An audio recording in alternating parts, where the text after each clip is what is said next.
People have been mentioning if you move on from Jarvis, that cap number, obviously, that disappears for them. And who could they potentially bring in? I'm a little weary when it comes to spending, and this tweet from Cleve TA really highlights why I'm a little apprehensive because, again, he talks about the free agent spending, and 32 wide receivers have been signed since 2018 for $8 million or more. Only 2 of them have topped 1,000 yards, and 0 have had greater than 6 touchdowns when it came down to that. And so the average year, 41 receptions, 503 yards, 3 touchdowns. So, D-Man, when it comes down to it, you look at some of these guys like Kenny Golladay, especially, who got a lot of money last offseason, and some of these other players that, maybe signed for a little cheaper that you could have saved some money on compared to some of the big spending. I think that for the Browns, it should be more so about finding the right role player, similar to what the Cavaliers have done, and finding the right fit for their roster and their receiving core, compared to what we've seen in the past in spending big on some of these guys. Yeah, Dave Bacon dropped that list on us last week, and it startled me that, the amount of names on it. I'd had a suspicion that free agent wide receivers, at high prices don't necessarily pan out, but those numbers and those names certainly bore that out. It is imperative to me that the Browns get their number 1 wide receiver in the draft. Yes, as you pointed out, Mac, they're going to need to pay Denzel Ward. He did exactly what he had to do for his bank in 2021. He played 15 of 17 games, and he was terrific. So you're going to need to pay Denzel Ward. You've already paid Miles. I'm not even bringing up Baker, even though I just mentioned his name. We don't know what they're going to do as far as the money allocation with Baker. But Clowney, has Clowney priced himself out of here? Maybe.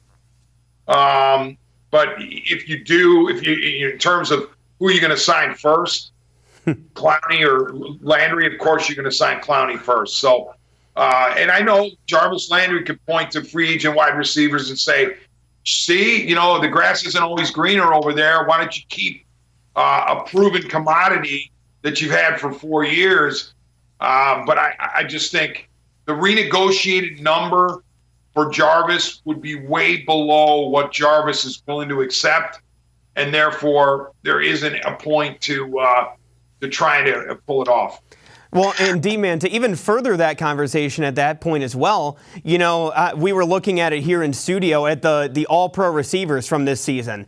And in the first team, you had Cooper Kupp, Devontae Adams. They had the 3 wide receivers, Deebo Samuel, the other one on that team, that all 3 of them taken the second round since 2015. Then you also had the second team that was Jamar Chase, and you also had Justin Jefferson, both first-round picks. So I feel like the conversation, like you said, they need a true number 1. It should come in the draft, and it should come in those first 2 rounds.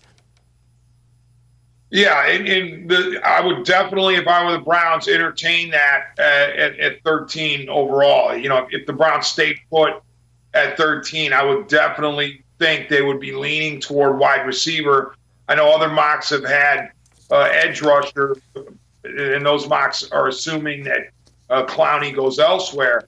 But even if Clowney goes elsewhere, I'm not sure that I'm taking the edge over the wide receiver, because the desperate need for the Browns to restock the wide receiver room, I mean, it absolutely positively has to happen.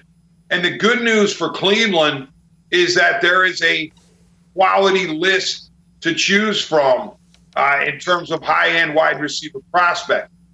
Chances are, if you sit at 13, you're going to have your crack at least one of these guys.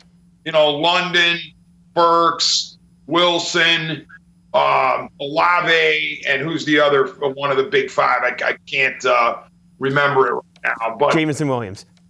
Williams, yeah. So you're going to have a shot at least one of those, probably multiple of those guys, if you stay at 13. And that's why, if I were the Browns, I would definitely be looking at a wide receiver